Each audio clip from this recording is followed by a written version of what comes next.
Palakkad Kotta Maidanam motor വാഹന വകുപ്പിന്റെ പ്രത്യേക പരിശോധന അങ്ങനെ പൊടിപൂരമായി നടക്കുമ്പോൾ ഒരു തമിഴ്നാട് രജിസ്ട്രേഷനുള്ള ടാറ്റ സുമോ വരുന്നു.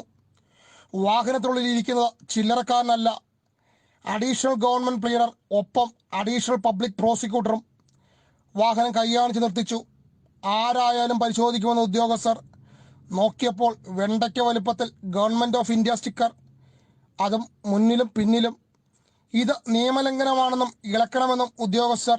ഡ്രൈവർ ഇറങ്ങി ഒന്ന് വിരട്ടാൻ നോക്കി. ഒടുവിൽ സ്റ്റിക്കർ ഇളക്കാതെ പോകാൻ കഴിയില്ലെന്ന ഉദ്യോഗസ്ഥർ.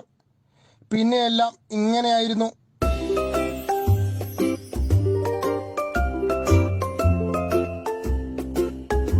സ്റ്റിക്കർ ഇളക്കി കഴിഞ്ഞപ്പോൾ സൈഡ് ഗ്ലാസിലെ കൂളിംഗ് ഫിലിം അത് ഉദ്യോഗസ്ഥർ തന്നെ ഇളക്കി നീക്കി സഹായിച്ചു.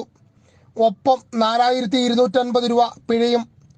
ചെന്നൈയിൽ നിന്നെത്തിയ തമിഴൻ ഡ്രൈവറുടെ ചോദ്യത്തിന് മറുപടി ഇങ്ങനെ: കേരള ബോർഡുകൾക്കെതിരെ നടപടി കൈക്കൊണ്ട് വന്നുകൊണ്ടിരിക്കുന്നതാണ്. കാരണം ഗവൺമെന്റ് ഓഫ് കേരള എന്ന് നമുക്ക് ആർക്കും ബോർഡ് വെക്കാൻ പാടില്ല. നമ്മൾ മോട്ടോർ വാഹന വകുപ്പ് പോലെ നിങ്ങൾക്കാണ് മോട്ടോർ വാഹന വകുപ്പ് എന്ന ബോർഡ് വെച്ചത്. നമുക്ക് ഡിപ്പാർട്ട്മെന്റ് പേര് മാത്രമാണ് വാഹനങ്ങളിൽ പ്രദർശിപ്പിക്കാവൂ. നമ്മൾ ഒരിക്കലും ഗവൺമെന്റ് ഓഫ് കേരള എന്ന ബോർഡ് ഡിപ്പാർട്ട്മെന്റുകൾ വെക്കരുത്.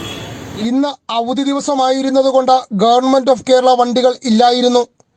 നാളെ മുതൽ അങ്ങനെ കണ്ടാൽ നടപടിയെടുക്കും.